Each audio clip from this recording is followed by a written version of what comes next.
Espace TV, le 22h.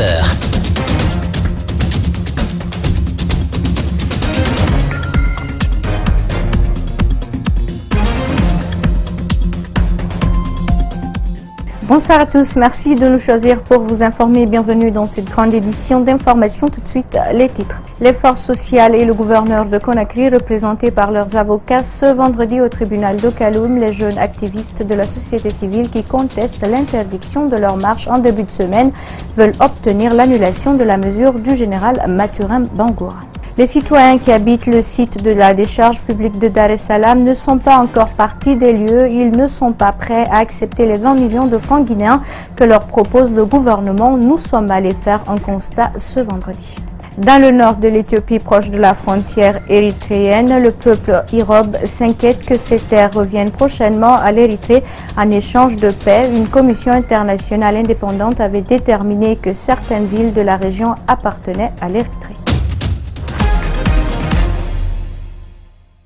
Je vous le disais à l'instant, le procès qui oppose les forces sociales au gouverneur de Conakry s'est tenu ce vendredi au tribunal de Kaloum. Tout est parti de la décision de Mathurin Bangoura d'interdire la marche des jeunes activistes de la société civile pour la baisse du prix du carburant.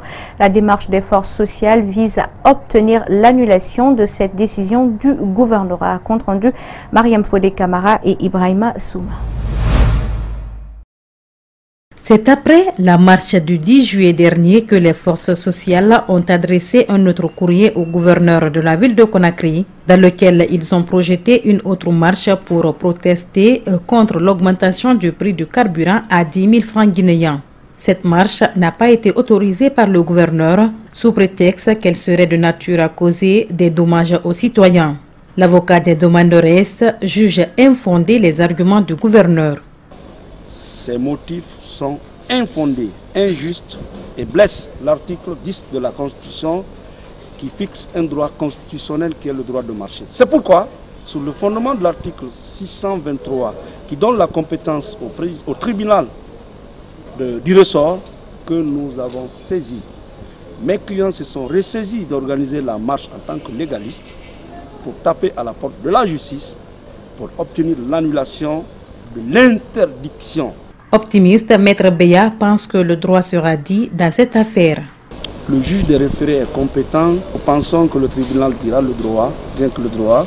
Ce débat ne devrait pas être posé. L'avocat du demandeur estime que les forces sociales n'ont produit aucun acte juridique pour prouver leur existence. L'acte de fondation d'une association, c'est l'agrément du ministère de la décentralisation. Mais dans le cas de figure, qu'est-ce qu'on nous a brandi? C'est un procès verbal d'assemblée constitutive, ce qui est aberrant. Donc, subsidiairement au fond, l'agent judiciaire de l'État a soulevé la fin de non-recevoir tirée du défaut de qualité des forces sociales de Guinée. Les regards sont désormais tournés vers le tribunal de Kaloum qui a mis l'affaire en délibéré pour le 25 juillet prochain. Les discussions ont démarré ce vendredi au ministère de la fonction publique autour du prix du carburant. Syndicats et patronat échangent avec le gouvernement sur la nécessité, voire la possibilité de revenir à 8 000 francs le litre ou non. Cette rencontre est facilitée par le médiateur de la République, la présidente du Conseil économique et social et beaucoup d'autres acteurs suivis. Il n'y a pas eu proprement de négociations entre gouvernement, syndicalistes et patronat. Il s'agit d'une réunion de concertation tripartite, comme nous l'annonce Mohamed Saïd Fofana. À la demande, n'est-ce pas, de toutes les parties, une rencontre s'est tenue aujourd'hui et c'est une victoire, un premier pas.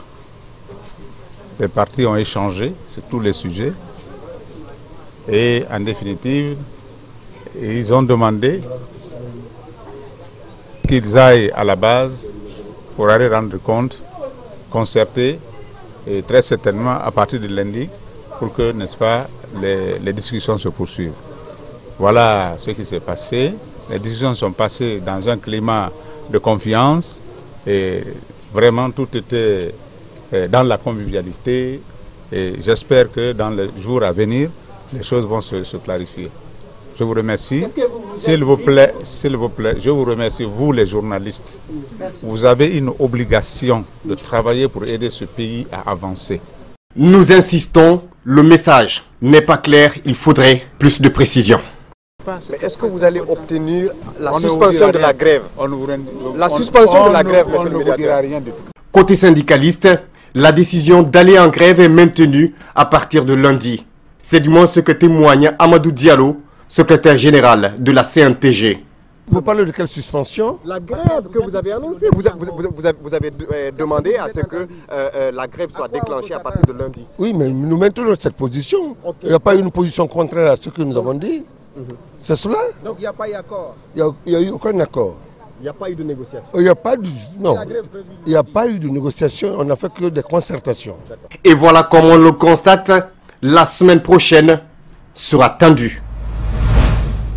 Le procès de Paul Moussa Diawara et Sékou Camara poursuivis pour détournement et malversation financière continue au tribunal de première instance de Kaloum.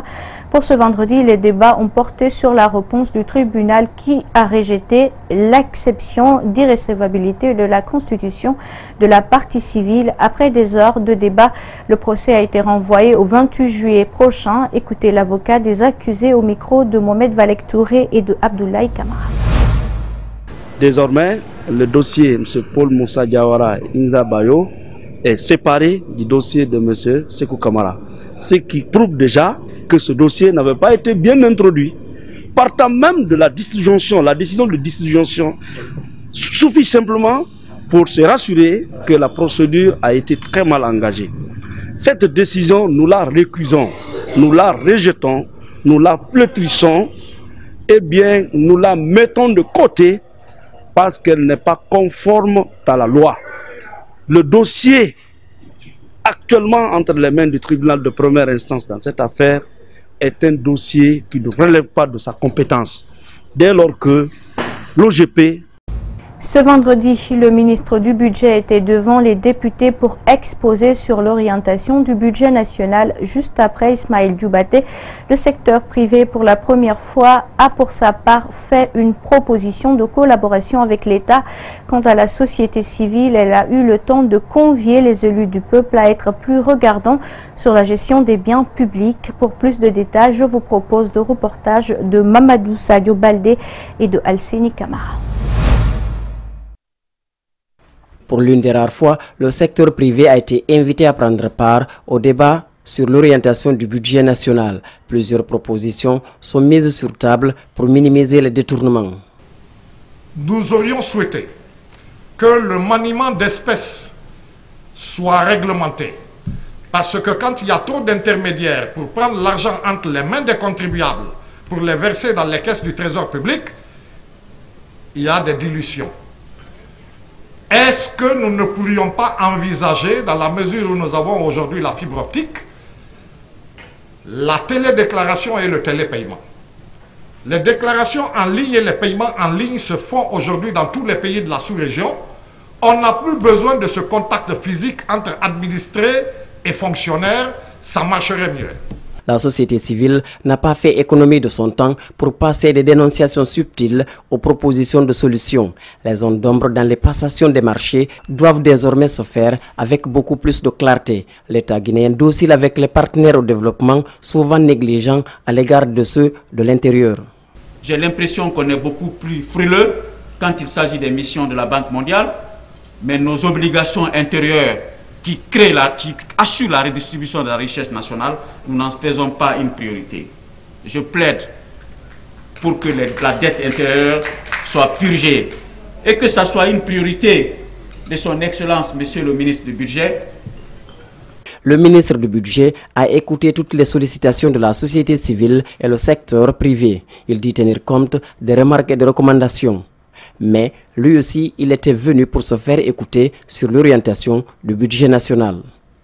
Le cadre budgétaire moyen terme de 2019-2021 qui décline l'ensemble des prévisions budgétaires, qui prend en compte toutes les hypothèses de cadrage macroéconomique, mais surtout, comment dirais-je, qui est dans l'esprit du plan national de développement économique et social. Et comment les députés ont perçu l'orientation du budget proposé par le gouvernement si Ousmane Kaba ne rejette pas d'emblée le contenu de l'exposé du ministre du Budget, il n'en demeure pas moins qu'il s'interroge sur la conformité des chiffres confrontés aux réalités du pays. Vous savez très bien que le budget, ce n'est pas seulement la somme des recettes et des dépenses, mais c'est en même temps un instrument privilégié pour traduire la volonté de politique économique du gouvernement. Je vous donne un exemple. Comme en Guinée, on veut de la croissance et de l'emploi, est-ce que la manière dont les dépenses sont effectuées favorise la croissance et l'emploi? Voilà ce que ça signifie. Est-ce qu'on fait les investissements requis? Est-ce qu'on tient compte du secteur privé qui crée des emplois? Encore une fois, vous savez que nous avons un plan de développement économique et social PNDS. Est-ce que le budget qui est fait est cohérent avec ce plan de développement économique et financier? Nous avons des objectifs de lutte contre l'inflation, le chômage, surtout des jeunes. Est-ce que ce qui est dans le budget est conforme à la lutte contre le chômage? Nous voulons préserver l'environnement. Est-ce que c'est traduit dans les chiffres? Ce que nous constatons très souvent, c'est un divorce entre des déclarations et la réalité des dépenses publiques. Et puis le déguerpissement des citoyens qui habitent le site de la décharge publique de Dar es Salaam n'est toujours pas effectif. Les 20 millions proposés à chacune des familles ont été rejetés, vous le savez, et 3 semaines après la conférence du ministre de la Ville autour de ces montants donnés à titre de dédommagement, nous sommes allés faire le constat. Sans doute, les concernés sont toujours sur place. Salgassi Mouyaliba et Lamine Silla. Nous sommes au pied de la montagne d'ordures de Dar es Salaam. Une dizaine de personnes a perdu la vie ici l'année dernière. Depuis ce drame survenu en saison des pluies, le gouvernement a entamé des démarches pour reloger les 201 familles qui habitent le site de la décharge. Il propose 20 millions à chacune des familles comme mesure d'accompagnement. La proposition est rejetée par les concernés. Nous ne sommes pas d'accord puisque les 20 millions ne l'arrangent pas. Bon, donc, ça c'est difficilement pour les 20 millions, puisque, par exemple, pour moi ici, moi c'est direct ici à 40 ans et quelques. Bon, donc, si moi quitte ici dans 40 ans et quelques, à cause de 20 millions, bon, donc, moi c'est construit ici à 20 chambres et quelques. Bon, donc, avec les garages, mais ici, les garages derrière moi ici, bon, donc, ça ne s'arrange pas. Même les portes et bâtiments, pour le vercure, c'est 6 millions à 7 millions. Bon, donc, si tous les concessions, c'est 20 millions, ça ne s'arrange pas. Nous, normalement, l'argent se laisse avec le gouvernement. Le gouvernement, c'est prendre l'argent, c'est reconstruire nous hier. Nous nous sommes approchés de plusieurs autres occupants des lieux, mais le constat reste le même.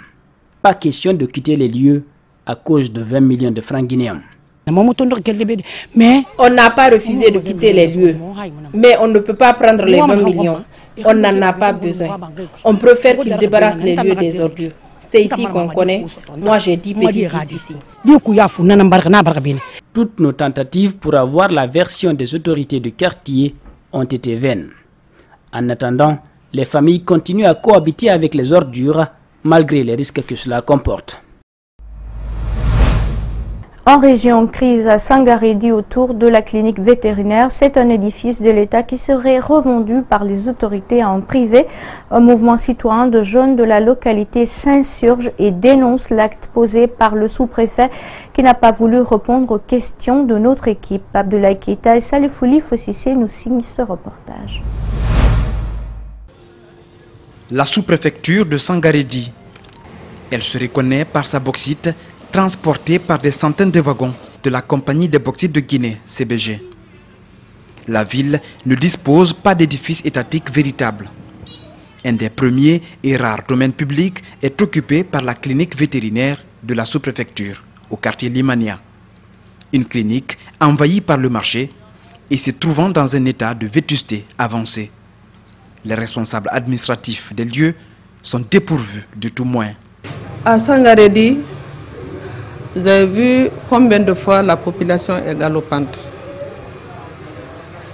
Ce qui nous fait mal au cœur, c'est le fait que l'élevage n'a aucune infrastructure d'élevage. Nous n'avons pas de marché à bétail, nous n'avons pas d'abattoir, nous n'avons pas de boucherie. Ça, c'est un handicap pour nous. Dans l'enceinte de la sous-préfecture, un bâtiment est en érection. Un nouveau local qui serait le futur bâtiment des services vétérinaires.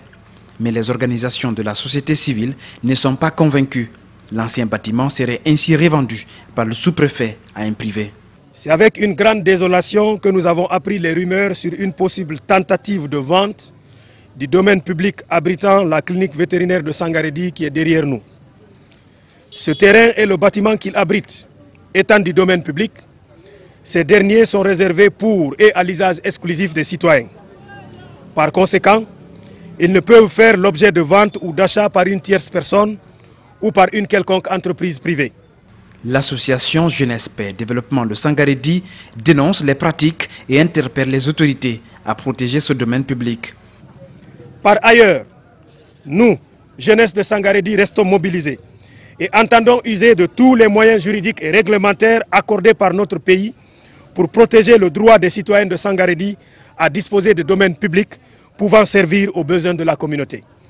Vive la jeunesse soucieuse et responsable de Sangaredi, vive la gouvernance participative, vive la justice et l'état de droit. Si la délocalisation des services vétérinaires est une nécessité, ce bâtiment pourrait pour autant servir à une boucherie ou à une pharmacie vétérinaire en lieu et place d'être revendu au privé.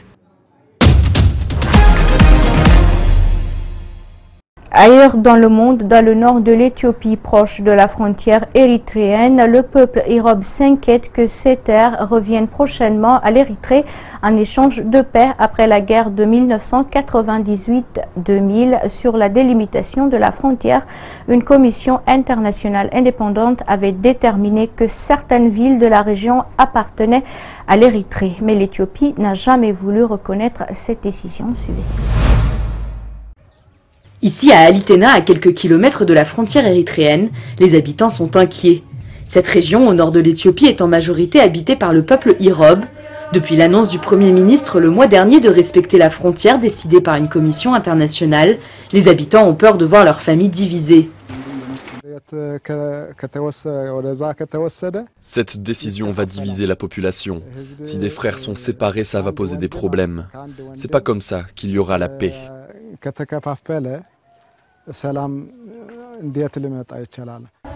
Les signaux en faveur de la paix entre les deux pays ont été accueillis avec enthousiasme dans la capitale Addis Abeba. Mais ici, en territoire irobe, rare bastion du catholicisme éthiopien, on craint de nouveaux conflits avec les Érythréens. Nous voulons la paix, mais nous pensons que ça peut se faire sans donner des terres. Ça devrait être comme avant, quand les frontières n'étaient pas source de conflits. Pour l'heure, aucune terre n'a encore changé de main. Pour certains irobes, la paix est aussi signe d'opportunité. En ouvrant les routes entre les deux pays, le commerce pourrait être relancé. Pour d'autres, ce serait une occasion rare de retrouver des membres de leur famille disparus pendant les conflits.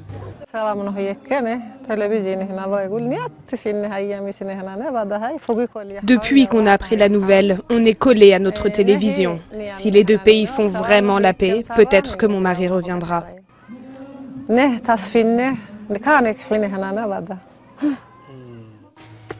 Son mari, accusé d'avoir donné de la nourriture aux Éthiopiens pendant la guerre, avait été arrêté par les Érythréens et n'a plus jamais donné signe de vie.